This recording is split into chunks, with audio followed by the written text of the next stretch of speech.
Hi hello welcome to our YouTube channel. ఒక పాత cafe shop వెనుక దాగి ఉన్న తండ్రి కుమారుడి భావాలు, వారసత్వం కాపాడడానికి చేసిన త్యాగాలు ఎప్పుడైనా మీ మనసును తాకాయా? ఈరోజు మనం తెలుసుకోపోయేది అలాంటి హృదయ స్పర్శనీయమైన చాలా ఎమోషనల్ ఫ్యామిలీ డ్రామా మూవీ గురించి. అదే నవాబ్ కేఫ్ మూవీ స్టోరీ గురించి. హైదరాబాద్ ఓల్డ్ సిటీలో 4 శతాబ్దాల వారసత్వం గల నవాబ్ కేఫ్ అనే ప్రసిద్ధ కాఫీ షాప్ ను నడుపుతున్నాడు రంగనాథం. అతనే రాజీవ్ కనకాల. ఈ కేఫ్ దాని రుచికరమైన టీ కోసం ఎంతో పేరు సంపాదించింది. ఇది అతని తాతల నుంచి వచ్చిన జీవితం. అతని కుమారుడు రాజా, శివా కందుకూరి పాత్ర.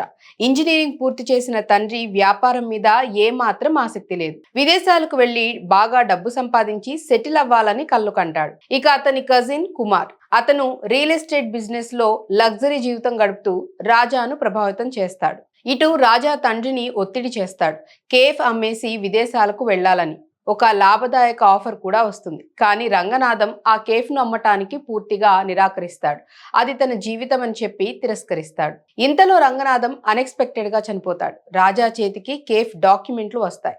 ఇప్పుడు ఏం చేయాలో ఆలోచిస్తాడు. అతను కేఫ్ నడపటం మొదలు పెడతాడు. కానీ మొదటిసారి చాయ్ తయారీ చేస్తే కస్టమర్లు తిరస్కరిస్తారు. తండ్రి టేస్ట్ లాగా రావటం లేదని చెప్పి వెళ్లిపోతారు. ఈ సిచ్యువేషన్ లో రాజాకు కొన్ని హిడెన్ ఛాలెంజెస్ వస్తాయి. కుమార్ మోసపూరితంగా కేఫ్ ను కొనుగోలు చేయాలని ప్లాన్ చేస్తాడు. ఇక్కడి నుంచి రాజా మారిపోతాడు. తన విదేశాల స్వప్నాలు వదిలేసి కేఫ్ బాధ్యతలు పూర్తిగా తీసుకుంటాడు. ఇందుకు సఖీ సపోర్ట్ చేస్తుంది.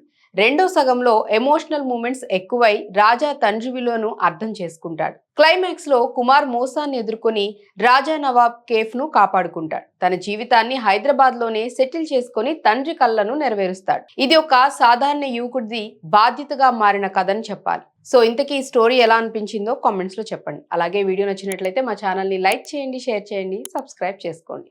బాయ్.